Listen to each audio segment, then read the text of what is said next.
Good afternoon, everyone. Welcome, welcome, welcome. I am Natasha Spivey. I am the project manager for the Professional Development Learning Center. And we welcome you to the fourth installment of our amazing spring speaker series. Today, our speaker is Sarah Peterson, and she will be speaking on the art of gratitude. She's a psychology faculty at the College of Alameda, and she will be introducing herself today. Sarah? Hi, everyone. Thanks so much for joining me. I'm so honored to see the names on the screen. Faculty, colleagues, thanks for the hearts. I'm so honored. Each of you means so much to me, and thank you also to the people that I haven't necessarily met in person before. And I'm seeing a lot of familiar names of people that I haven't seen in years. And so I'm so eternally grateful. And I'm grateful also to the people in the room. And thanks for joining me. So we'll get started. I'm already feeling grateful. I'm filled up with gratitude. And I have my own personal gratitude practice that is important for me. As a psychology instructor, I've been doing personal growth work, healing work for, I would say, my entire life, definitely consciously since my early 20s. And what I've noticed is psychology took me to a certain point, and then spirituality picked up from there. And so that's why I said in the introduction or the blurb about this presentation, a psychological, spiritual, and scientific perspective on gratitude, because all of this is grounded in science. And there's so much research that's happening currently, and that has been happening, groundbreaking research that maps all of this in our body. And so we'll be going over high frequencies, our emotional states, things that we can consciously do to create the lives that we're already destined to be. So we're going to start with a video called Thank You by Denzel Washington. It's a really powerful video for me, and I hope it has the same impact or a similar impact on you. And the universe works with emotional states. The universe is an emotional, energetic body. So pay attention to how you're feeling, what emotions are arising in you while watching this video and throughout the presentation. Remember, you are co-creating your experience. So how you feel matters. That's all part of this creative process to create the life that you deeply desire and that you're intended to live. I'm going to share my screen. The video is a few minutes, not a long video. Say thank you for grace. Thank you for mercy. Thank you for understanding. Thank you for wisdom. Thank you for parents. Thank you for love. Thank you for kindness. Thank you for humility. Thank you for peace. Thank you for prosperity. Say thank you in advance for what's already yours. It's how I live my life. That's why I am, one of the reasons why I am today. Say thank you in advance for what is already yours. Thank you. Thank you. Thank you. Thank you for this day. Thank you for every moment that led to this day. Thank you for the hard times. They made me appreciate the good times. Thank you for the lessons. They were needed for my development. Thank you for my eyes that get to witness the miracles of today and tomorrow. Thank you for everything I take for granted. Thank you for all of my blessings. Thank you for my drive. Thank you for my spirit. Thank you for my strength. Thank you for giving me the courage to fight through the hard times. Thank you for the people in my life, those I love and those I learn from. Thank you for it all. Thank you. Thank you. It's the key that opens the door to instant happiness, unlocks the door to everything we are really seeking in life. Happiness and contentment. Think about it. No matter what you say you want, money, riches, health, to help others, why do you really want it?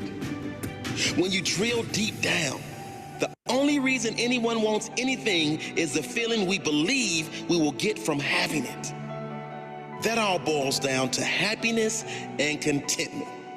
And the truth is, we can have it now if we are grateful. And if you get quiet, get away from the noise of the world, and think for a moment about what you could be grateful for, I'm sure you could find plenty.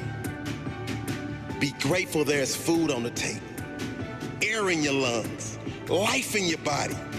Get grateful that you have opportunity to take your life to a whole nother level.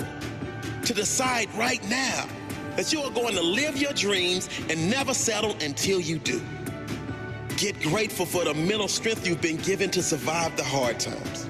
Get grateful for your limbs if you have them. Many are not so blessed. Your eyesight if you have it. Many are not so blessed. Your hearing if you have it. Many are not so blessed. The health you do have, many are in worse positions.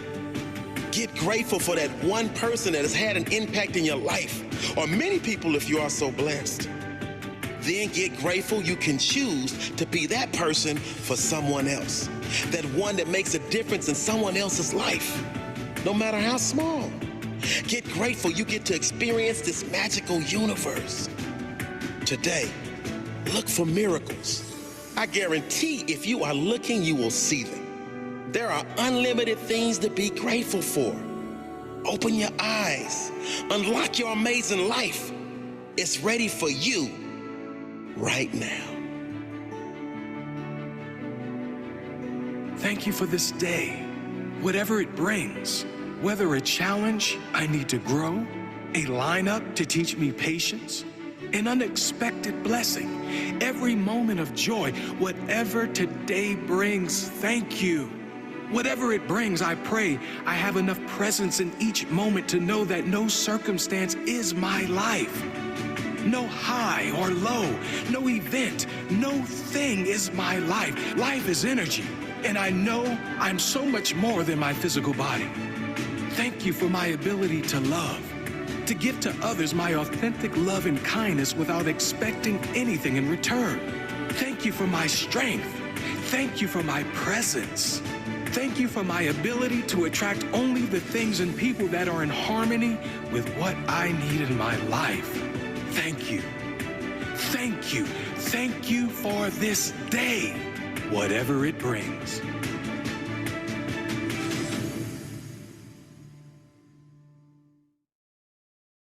So where I want to go with this is particularly with the part when the narrator said, no situation or condition can shape the way I feel.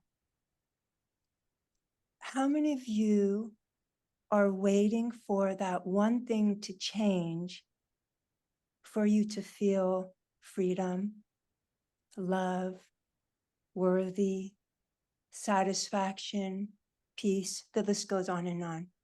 Can you imagine or feel that one thing? Or maybe there's more than one thing, right? The mind conjures up perceived problems, right? What we forget is that this world is an illusion. This world is a reflection of our minds. And so the ego, from a psychological stance, the ego projects onto the world dissatisfaction, or that my happiness, my sense of abundance, my peace is out there, outside of me.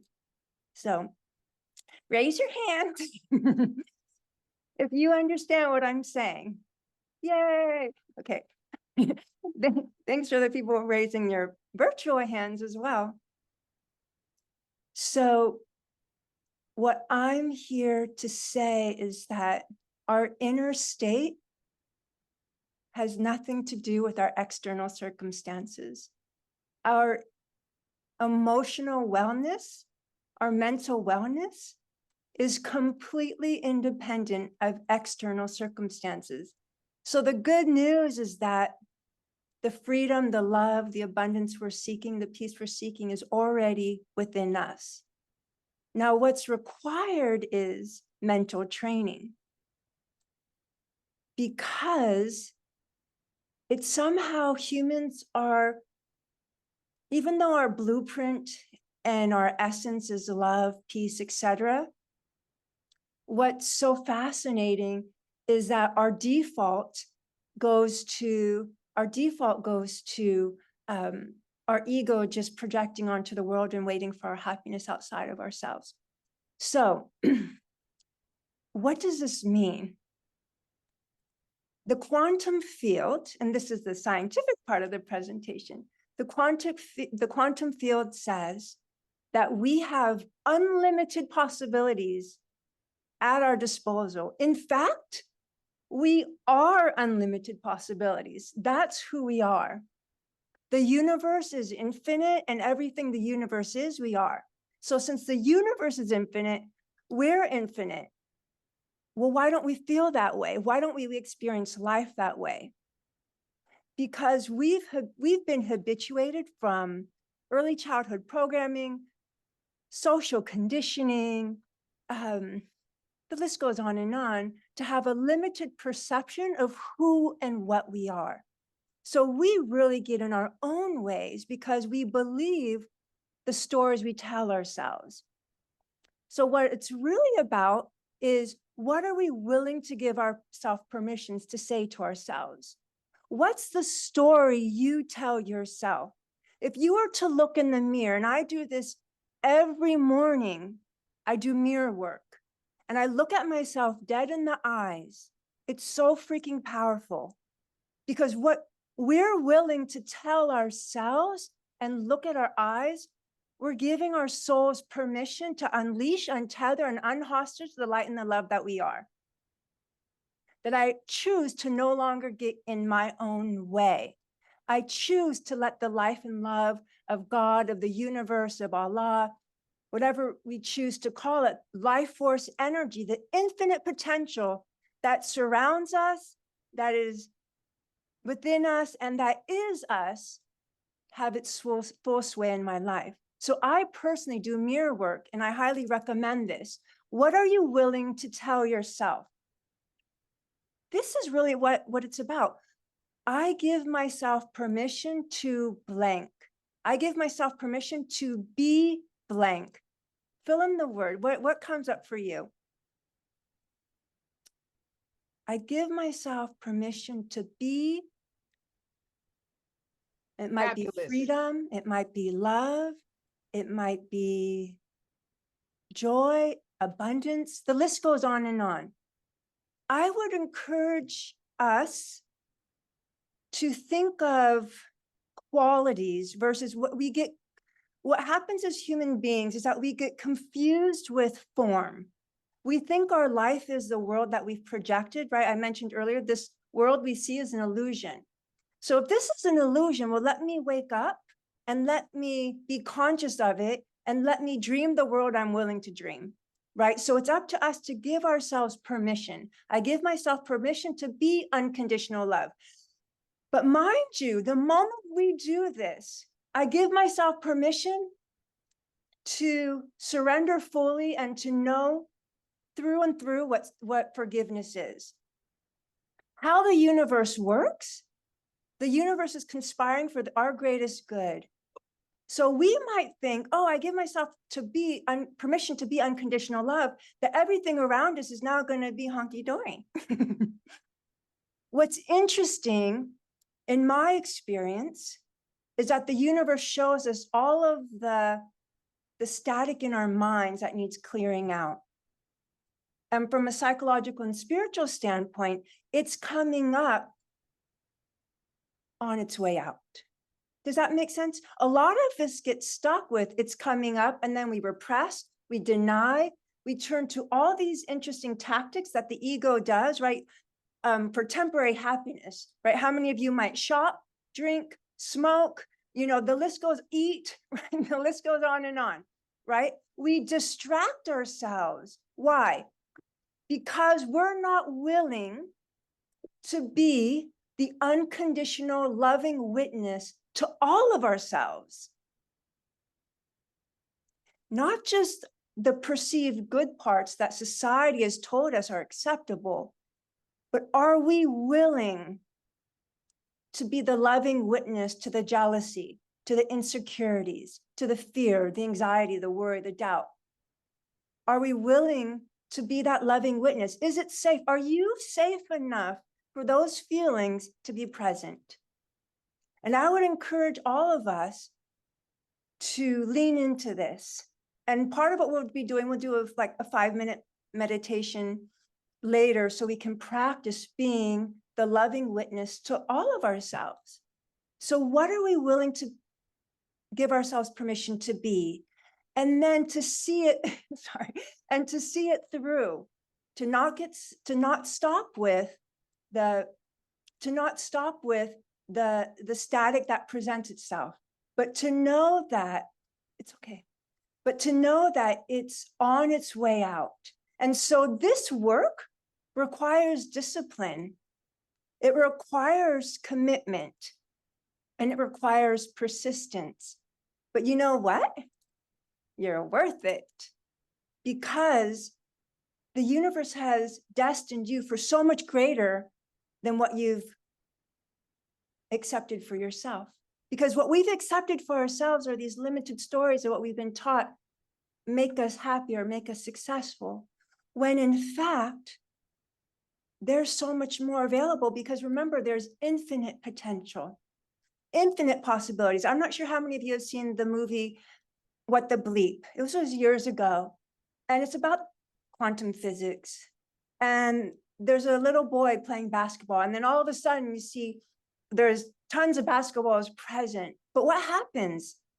The boy picks up the same basketball over and over again. And that's what we do. We pick up that one problem in the morning, right?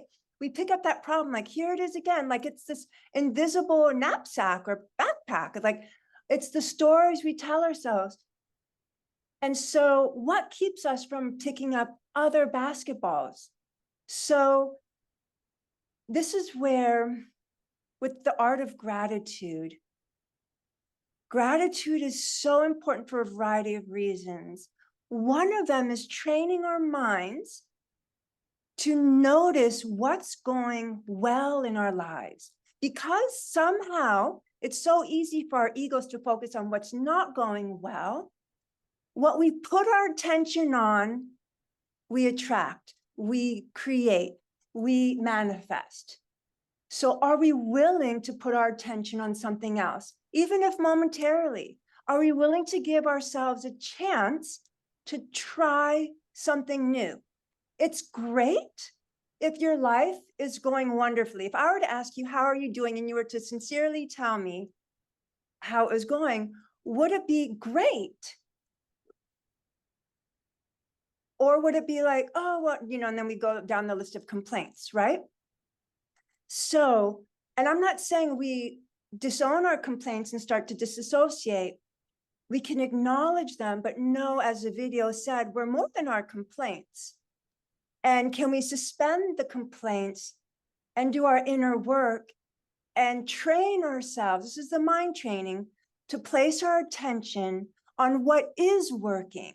And the interesting thing is, a lot of times we think we have to wait for something great to happen for us to feel grateful, right? So remember, like, we're waiting for something outside of ourselves to feel grateful. It's for, just like we can't wait for peace, freedom, love, abundance outside of ourselves in some future moment.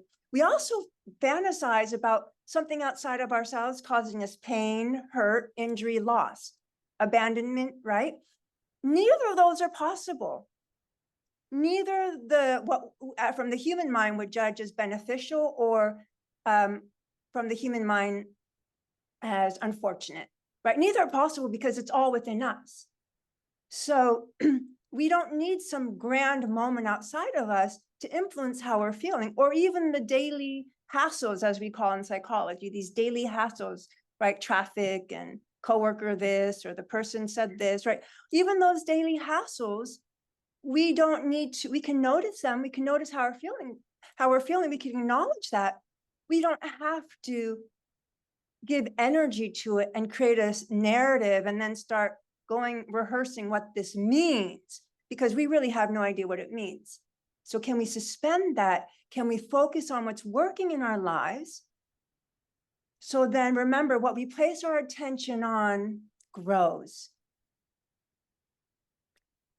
And what's really powerful, transitioning now back to the quantum field of in the unlimited possibilities, that our emotional states have different energies.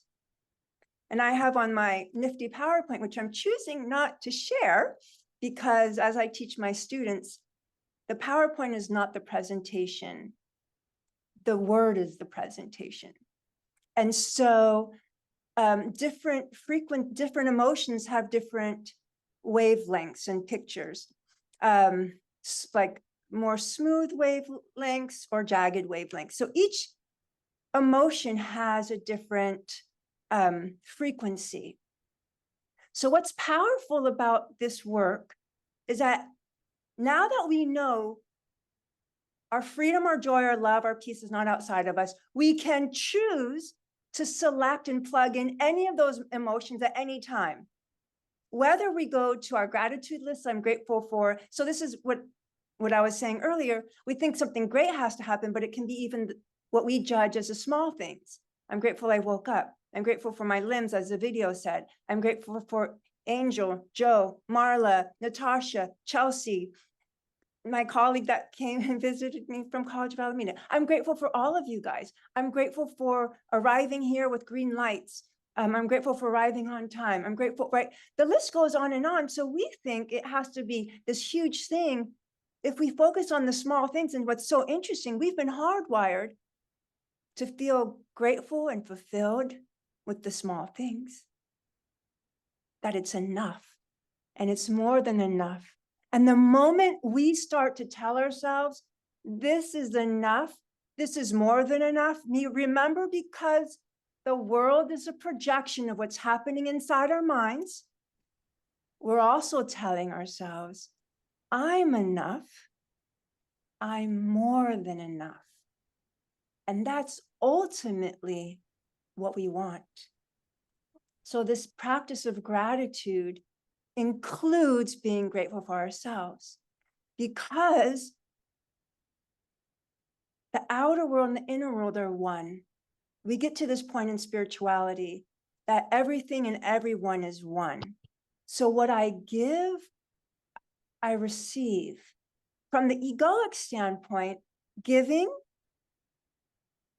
equals loss, because we have a scarcity mindset, scarcity consciousness. If I give to you, that means I have less. It's not the truth. The truth is when I give, and not from a place of resentment or because I don't feel like giving. So that's where psychology comes in, and we need to quickly correct and align that with authenticity. When it feels authentic for me to give, can I also give and stretch myself? Can I be more generous than I thought I could ever be? And then can I receive more than I ever thought I could? It goes both ways, because that we get to a point where giving and receiving are one. So as each emotional energy has a frequency, we go from the law of attraction to the law of radiance. The law of attraction says, right, that's more on the manifestation. I'm attracting to me what my frequency, it's a vibrational match, right? So I can plug in these feelings anytime I want.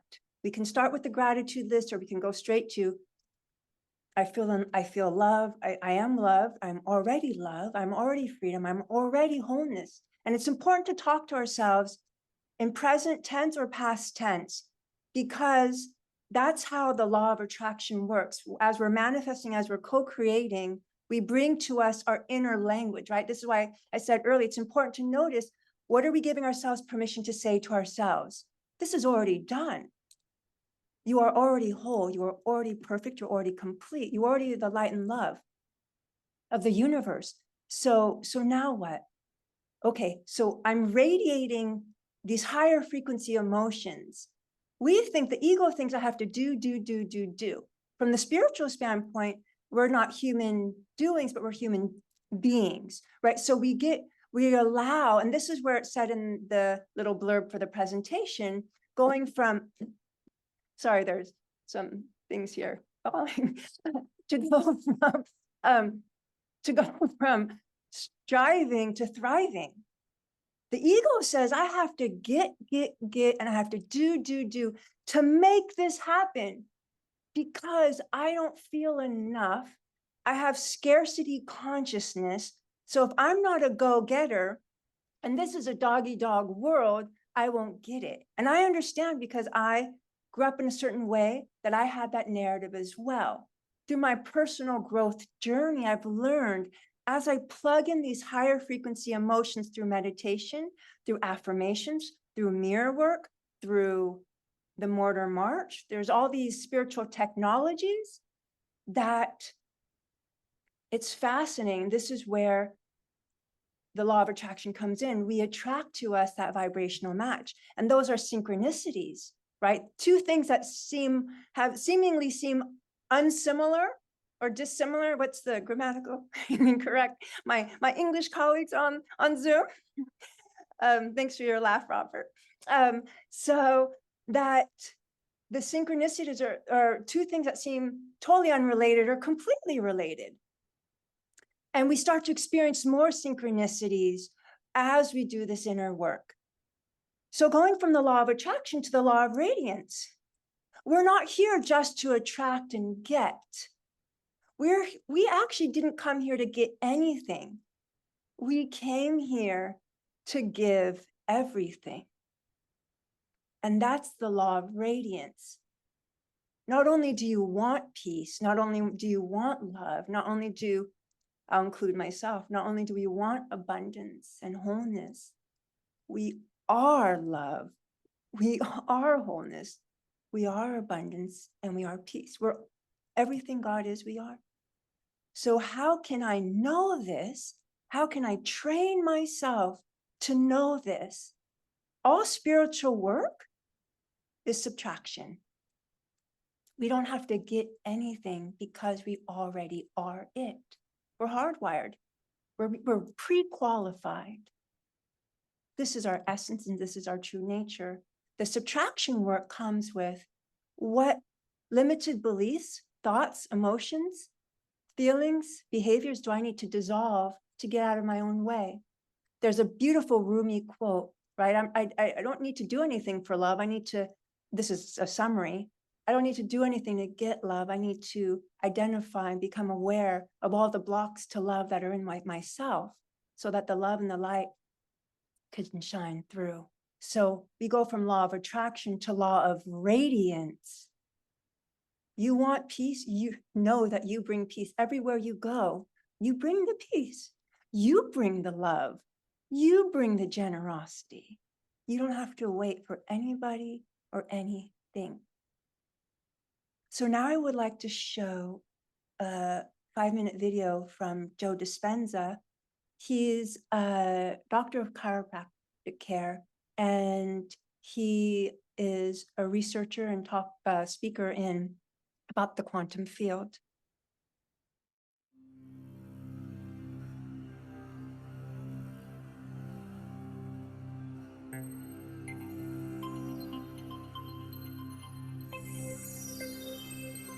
So then, if you wanted to create a new personal reality, a new life, you'd have to change your personality, which means you'd have to start thinking about what you've been thinking about and change it. You'd have to become aware of your unconscious habits and behaviors and even what you say and modify them. And then you'd have to look at those emotions that keep you anchored to the past and decide if those emotions belong in your future. So most people try to create a new personal reality as the same personality, and it doesn't work. We literally have to become someone else.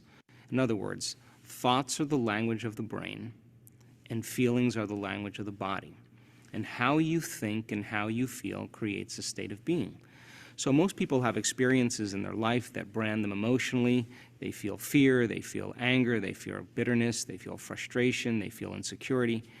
And those emotions then become part of their identity. So once they think certain thoughts that turn on certain circuits in their brain that are equal to their insecurity, and then they feel insecure. The moment they feel insecure, they think more insecure thoughts, which makes more chemicals for them to feel insecure. And the repetition of that cycle over time conditions the body to subconsciously become the mind of insecurity. So then the person says, I am insecure. And whenever you say, I am anything, you're commanding your mind and body towards a destiny. So then most people's biology is, for the most part, their past.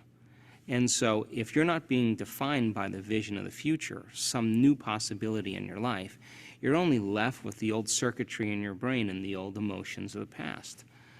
So the question then is, can you believe in a future that you can't see or experience with your senses yet, but you've thought about enough times in your mind that your brain is literally changed to look like the experience has already occurred?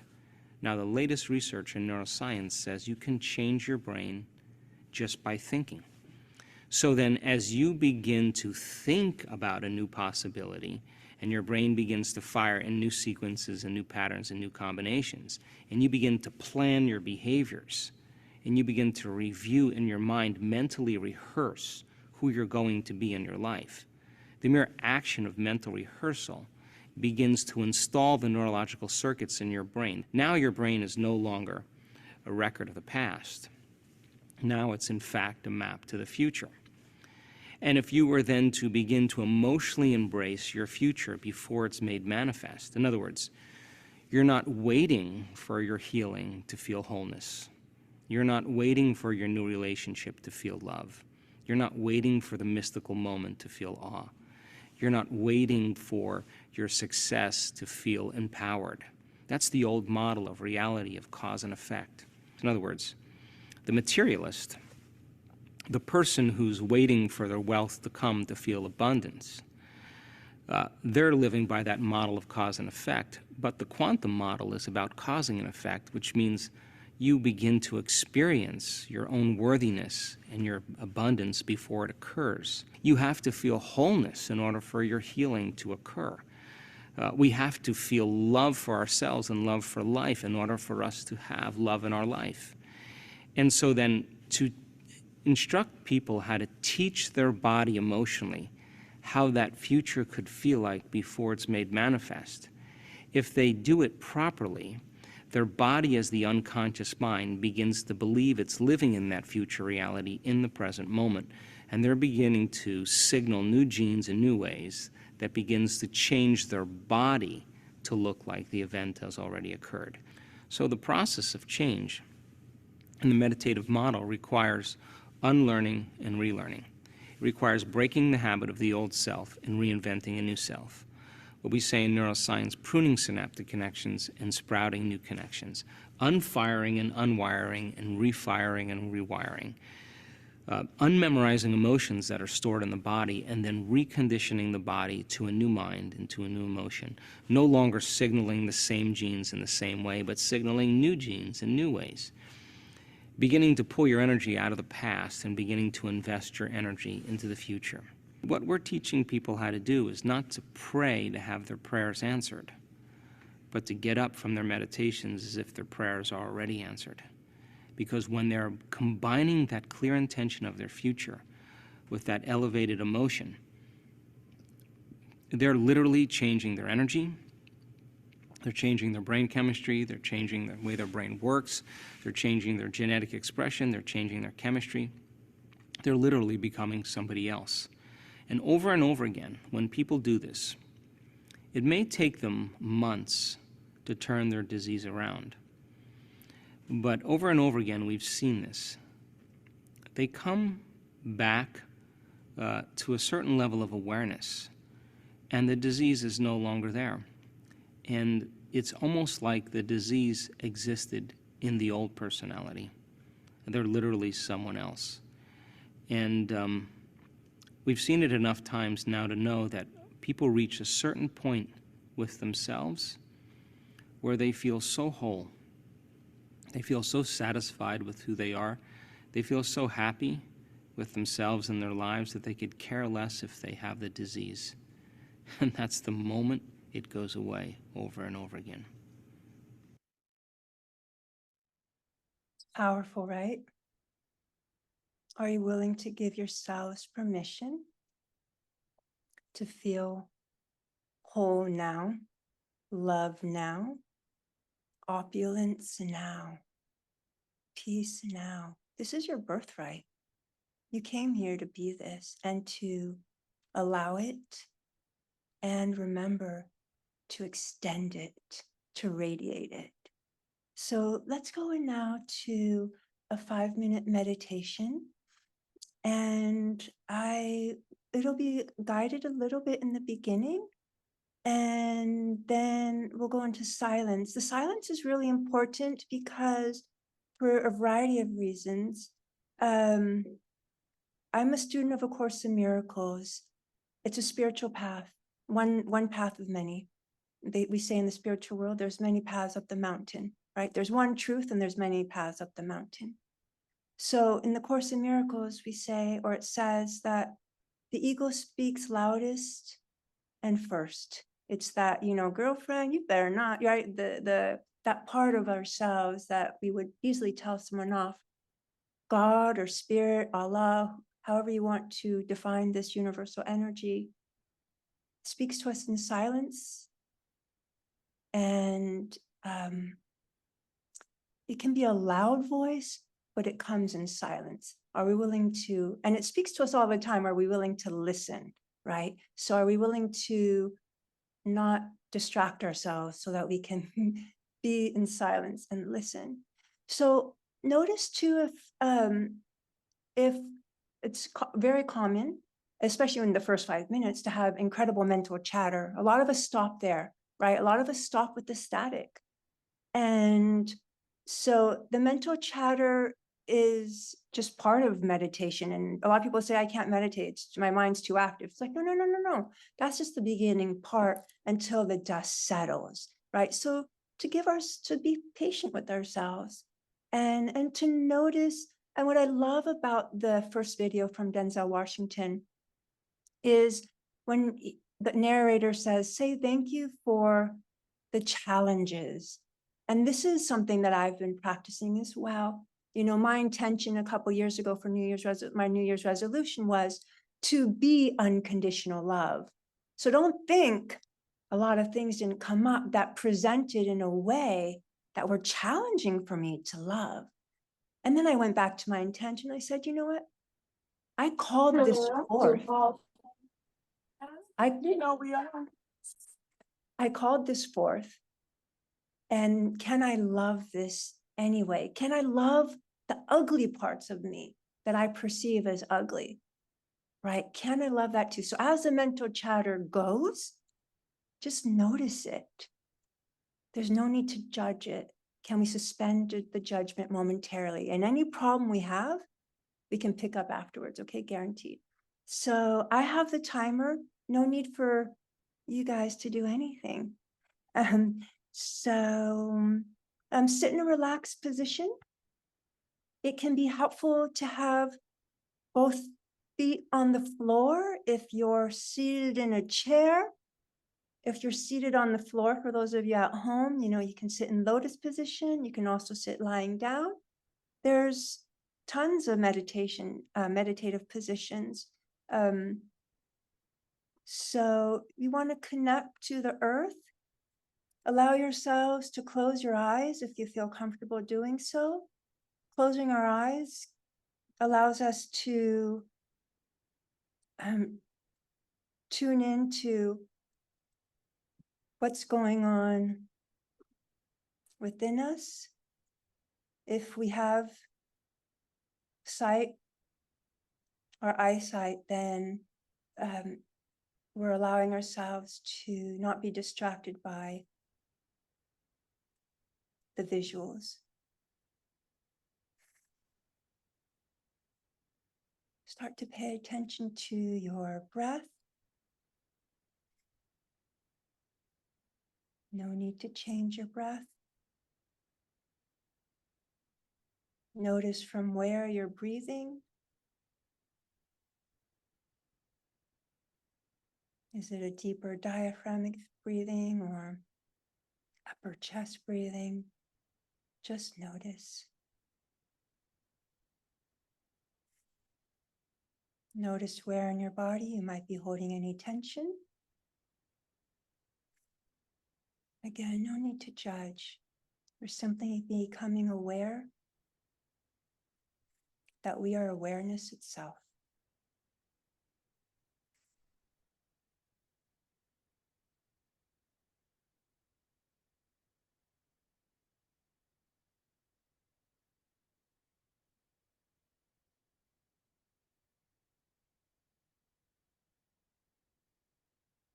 So I'm going to encourage you to think about and feel what brought you here today. We might think of some problem in our world and our lives. Ultimately, we're looking for a feeling. I What cannot do this feeling- because I'm worried about my office. What feeling do you want to experience having this perceived challenge in our lives solved? Allow yourselves the opportunity to just plug that emotion in now.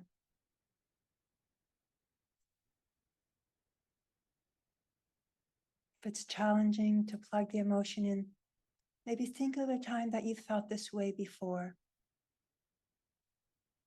from a loved one of any kind. It could have been a parent, guardian, a family member, a dear friend, a neighbor, a teacher, a stranger. How did you feel with this person?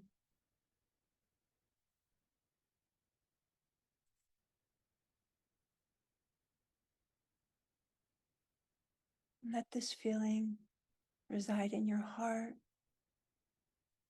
and take up its full space throughout your body.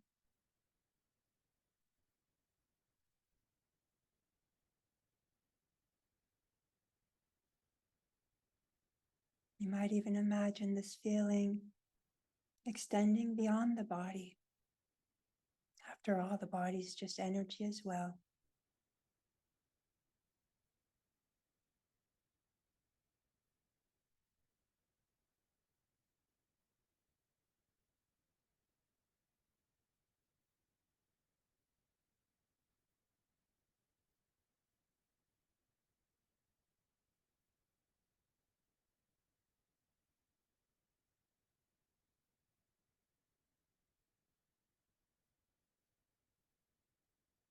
Your mind starts to wander, just notice it.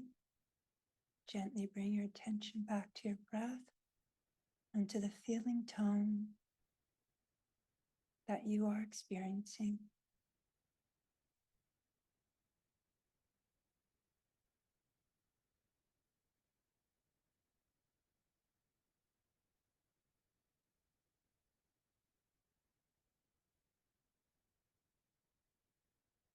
I'm going to ask us now to take a deeper inhalation. I'll guide us through this. And that feeling tone, that quality that you are experiencing, we're going to plug that in. And when I'll briefly explain what we're going to do. We're going to inhale for a few seconds and we're going to Oh, sorry. And we'll hold our breath. And then by holding it and squeezing our body tight, we're squeezing our pineal gland in our brain. This will help us rewire our nervous system and our brain for the quality that we're plugging in. And then we're going to expand that quality. So on the inhale, breathe in. Squeeze your hands, your muscles, your face as tight as possible. Plug in that quality in your brain. And when I say exhale, not yet, when I say it, expand that quality by 50 times. Release. Inhale again. Squeeze. And when I say release, expand it by 100 times. Release.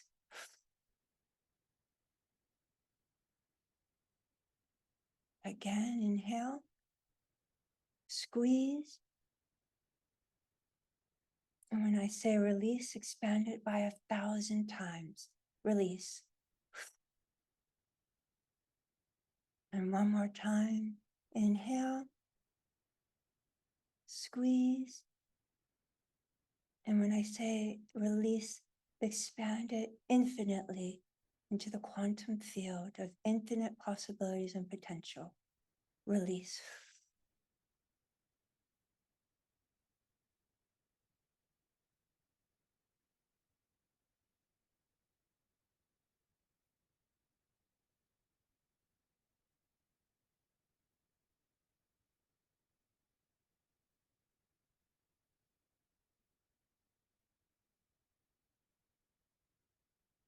If you've noticed, though, that the feeling perhaps might have transcended your body, time, space.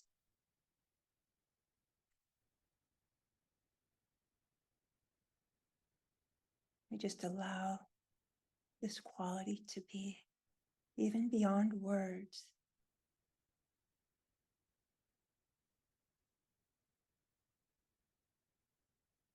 So gently bring your attention back to your body and the space that you're in.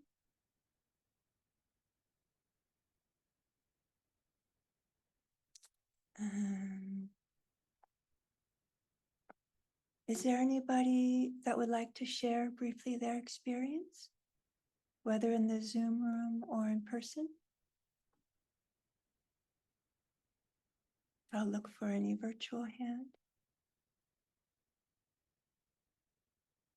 Okay, so we'll transition then to a different gratitude practice. And I'm really big on gratitude journals.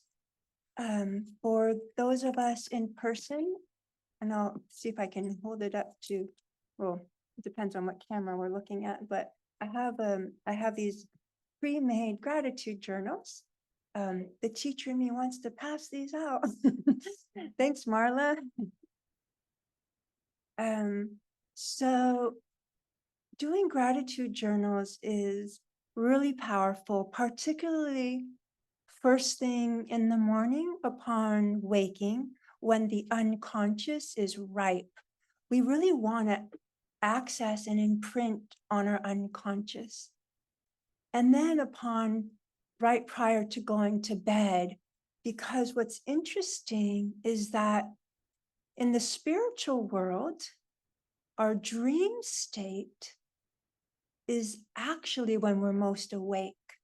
We think we're awake right now, but Freud would say we're sleepwalking, right? We're sleepwalking. Our minds are so cluttered. Our hearts are so cluttered. Our body temples are so cluttered, right?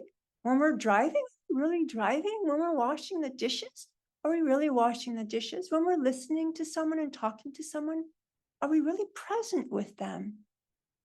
So the Buddha said as well, we're sleeping. We're a heck of unconscious, right? We're a heck of like not here. Okay, so our dream world, however, is where our rational mind fades. And that's where our unconscious, because what we dream, we think our dream world, our waking life imprints on our unconscious the most. It's actually the opposite. Our dream world, our unconscious imprints on our conscious mind the most. So through meditation, life visioning, prayer, the spiritual technologies, the mortar march, mirror work allows us to imprint on the unconscious. We want to do that from a human standpoint, and from the spiritual standpoint, right? Are there any wants, right? So there are no wants. The only need is a need of God, right? So, but from a human standpoint, we want to imprint on the unconscious because that'll influence our waking life. Okay, it goes in that order. So right before bed, we do our forgiveness work, we do our gratitude journal, we prime our nervous system, our brain for what's working, let our unconscious marinate on that. And upon waking, we start our day, we raise our vibrational field, right? With feelings of gratitude, love, appreciation. And then we start our day, and remember, we let things, we don't have to get so much, right? We lean into effortless effort, and we allow what is ours to claim us, to know us, and to come to us, okay? So for those on Zoom, you can take a piece of scratch paper or a piece of paper, your journal, whatever you use, and write 1 through 5. And that's what we have here. On the handout, I have 8 different days, and this is for the people here, to start an actual gratitude journal practice. So you have something to take with you, that you can either do this for 8 days in the morning or at night or whenever you have time or remember, or you can do it morning and night for 4 days. So it's up to you. So 1 through 5, what's working in your life? So remember, you get to choose to do this. You get to choose to prime your brain, your body. And what's so fascinating about this work is the moment we start this, and the moment we see that the universe responds, all areas of our lives starts to up level. We clear out, we raise our emotional frequency. Well, then our food choices change, because the higher frequency emotions in our body no longer resonate with lower energetic foods, right? So we attract higher frequency foods, right? Because everything's energy. And then relationships start to shift, whether deepen, right? Because, wow, I'm no longer allowing myself to multitask when I'm listening to somebody. Wow, I'm transparent, and I'm the safe place for myself and all of my insecurities. I'm now able to be the safe place for other people's insecurities, right? I'm honest with myself. I'm intimate with myself. Of course, I can be intimate with other people. It all starts with ourselves. So this gratitude practice is life-changing. It's transformational. Are we willing to love ourselves enough to do it?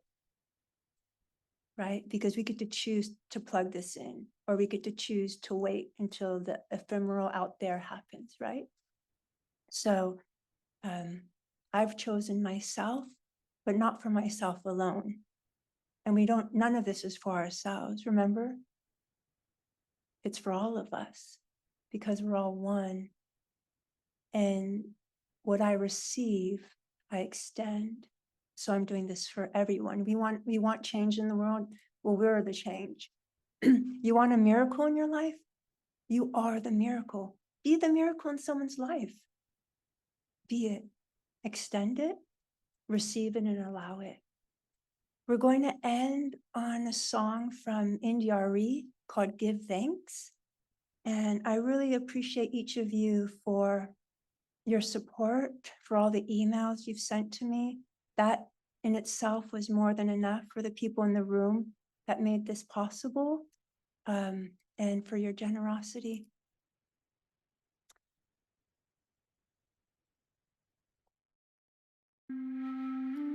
Give thanks, give thanks, give thanks, give thanks, give thanks for all that is. Give praise, give praise, give praise, give praise. Give praise for all that is. There will never ever be another day just like this day, so let's give praise now. Selah, Selah, Selah. Selah, Selah, for all that is. Ashe, Ashe, Ashe, Ashe, Ashe, for all that is. Give thanks, give thanks, give thanks, give thanks, give thanks for all that is. There will never ever be another day just like this day, so let's give praise now.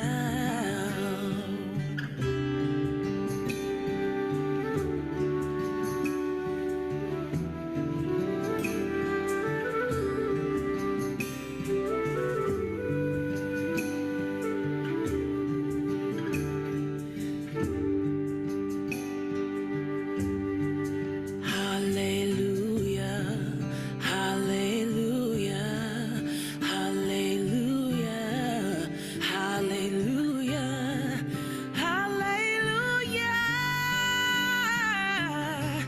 for all that is. Namaste, namaste, namaste, namaste, namaste, for all that is. There will never ever be another day just like this day, so let's give praise now. We give praise and Ashe, Selah, namaste. We give praise for all that is.